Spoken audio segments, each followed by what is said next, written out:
Hello YouTube, Grim Peeler here with you, coming to you from the streets of Dumaguete City, here on the beautiful island of Negros Oriental.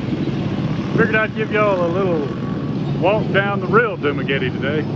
I'll start off by showing you, I'm right here at the park, right here across the street there's the park, and right here's a BPI.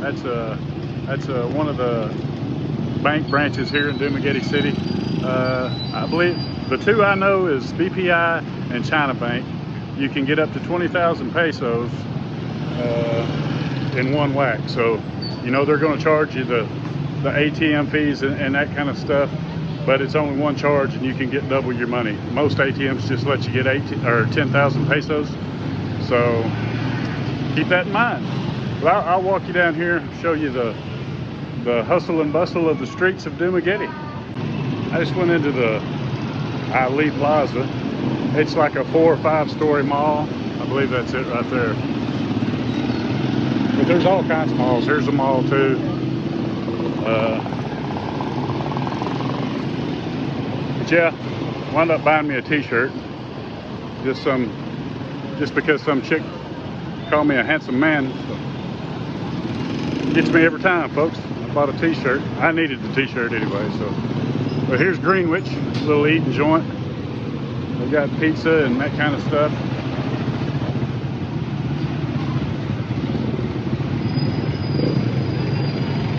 But yeah,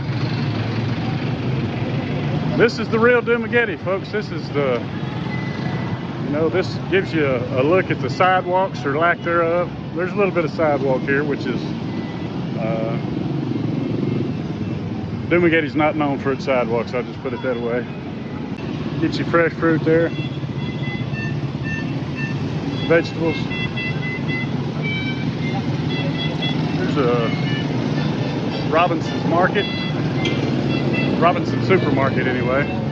See, I used to get confused. There's another Robinson's Mall, which I thought was the same because I seen that Robinson's Supermarket. So I didn't go there for hell, the first time I was here, I didn't go at all.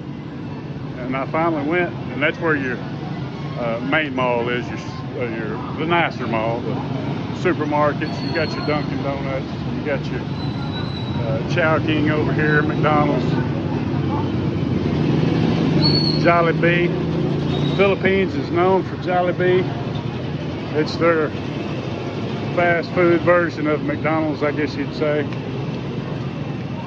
Look at all the motorbikes and stuff. Mine's parked somewhere amongst all that madness, but you right there on the end there.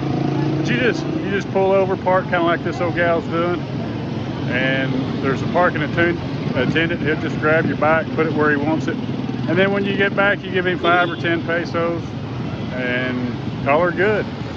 But here's the entrance to this mall. This one's, like I say, probably 5 or maybe 6 stories. I'm not sure. I just got out of there. That's where I bought my t-shirt because somebody noticed that I was a handsome man. Right down here. No, that's not it. That's a different. I'm on a different block, I believe. I was thinking the immigration office was right down here. And I think it is. I think if I zoomed in way down there, I believe that's I think it's called JRC or whatever. Let's see if I can cross the street without getting run over. Yeah, another McDonald's there. Pretty little Filipina.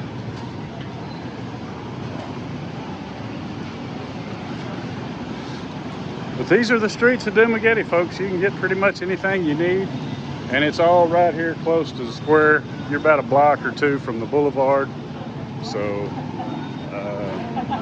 if you're looking to come to Dumaguete and you want a spot right in the center of it all, I'd say this is the place, especially if you don't want to rent a motorbike and get amongst all this madness.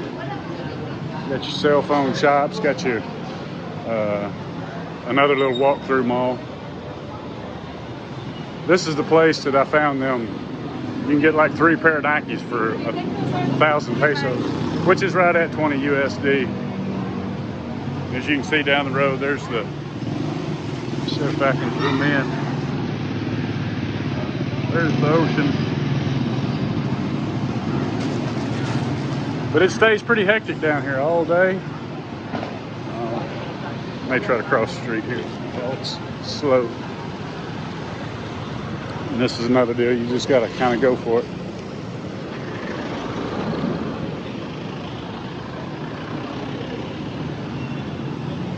Got your hog Donalds.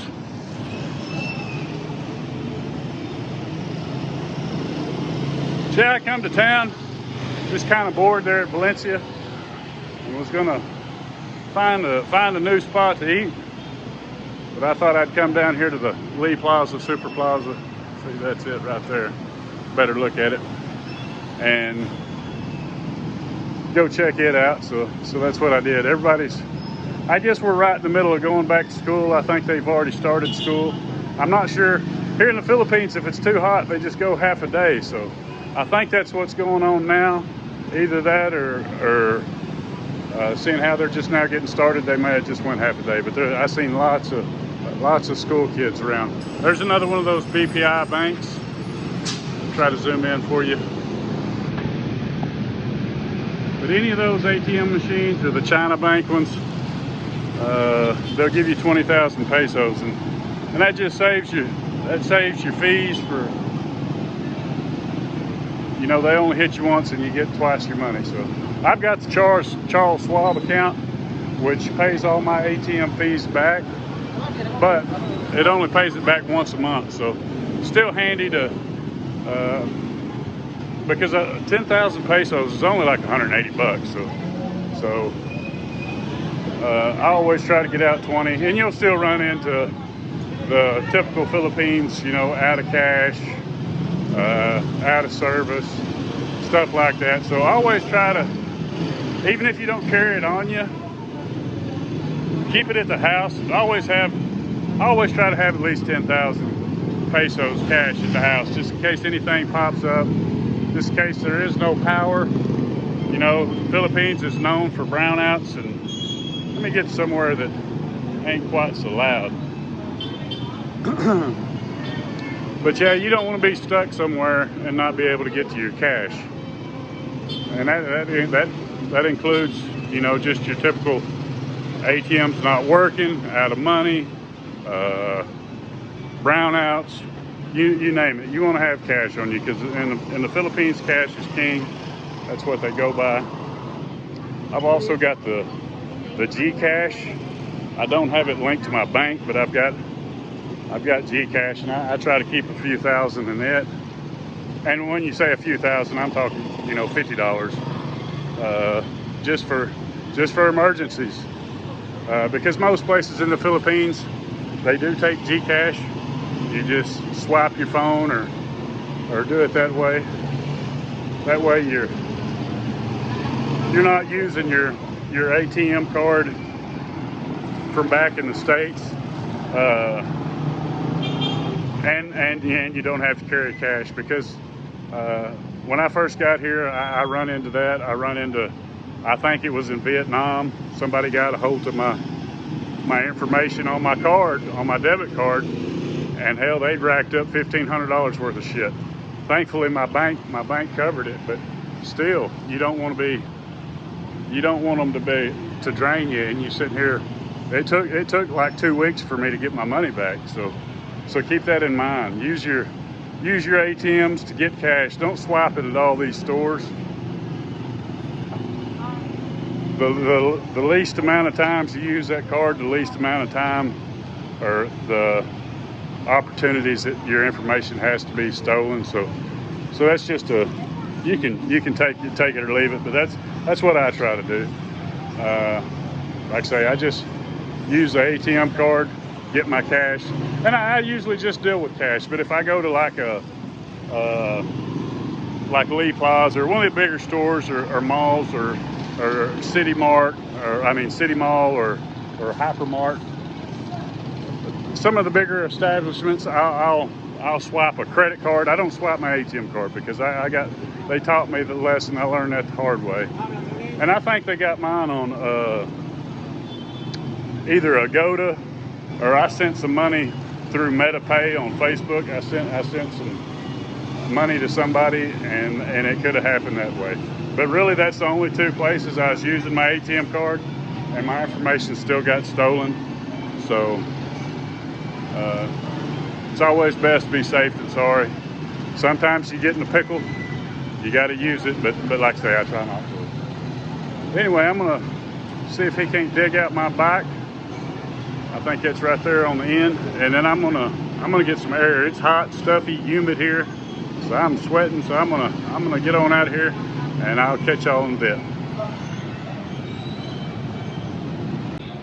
Okay, folks, I'm back. I just stopped off here at Fibber McGee's.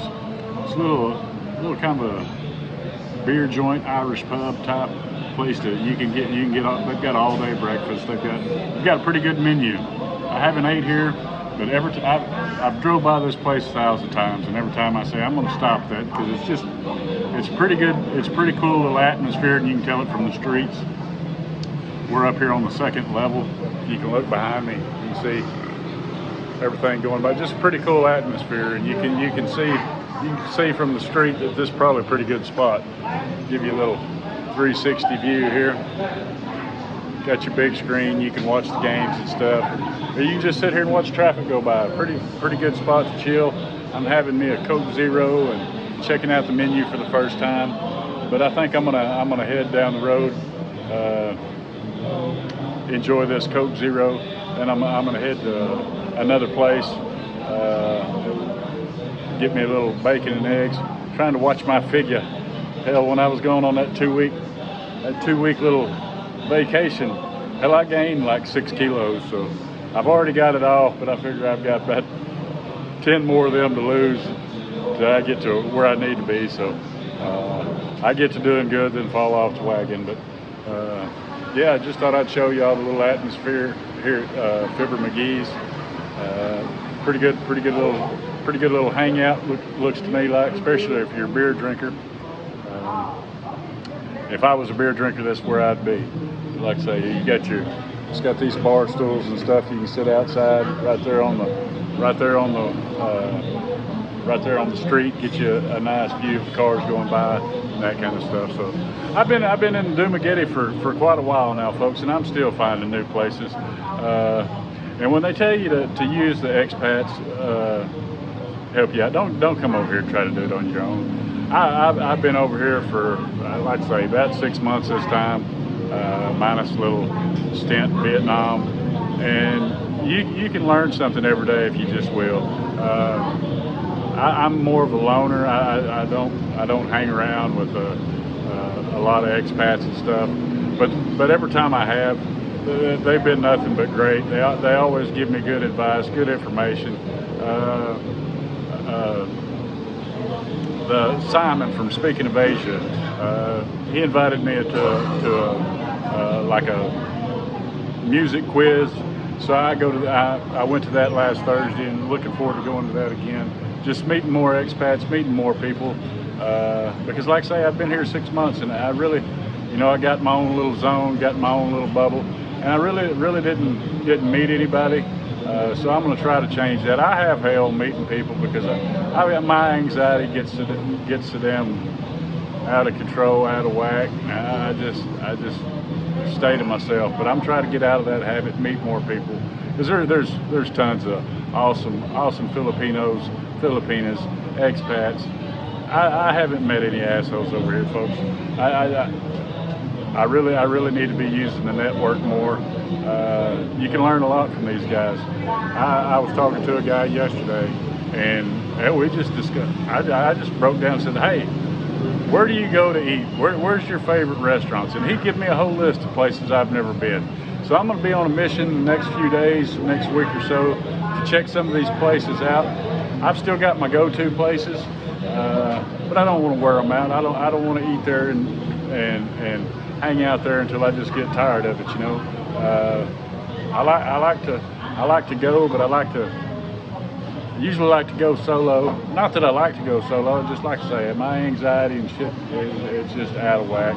I need to get up to like Manila or Clark, Angeles City, see about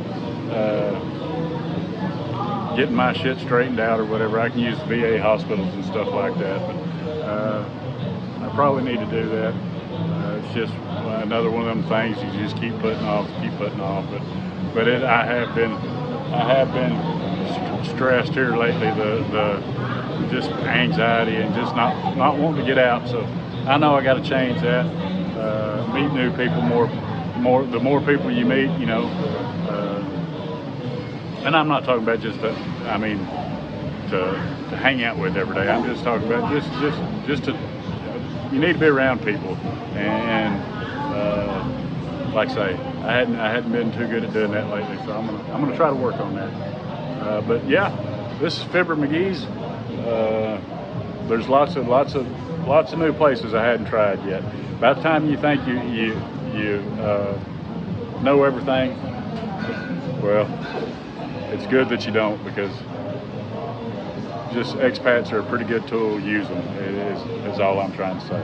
Anyway, I'm gonna get off here, finish my little Coke Zero. I don't know what the hell this is on the big screen. Some kind of soccer where they're throwing the ball. So I'm gonna check it out and then head on down the road.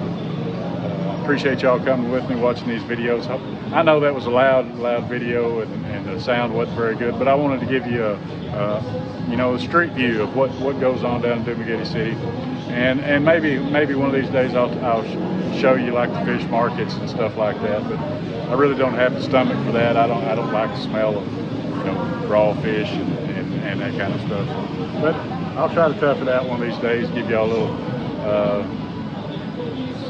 roadside view or up close and personal about what Dumaguete really is, where you're not just looking at the beautiful beaches and the beautiful boulevard and the nightlife and that kind of stuff. Just give you kind of some everyday Dumaguete, folks. Anyway, appreciate y'all coming along for the ride. This is Brent's Tripping. Peace.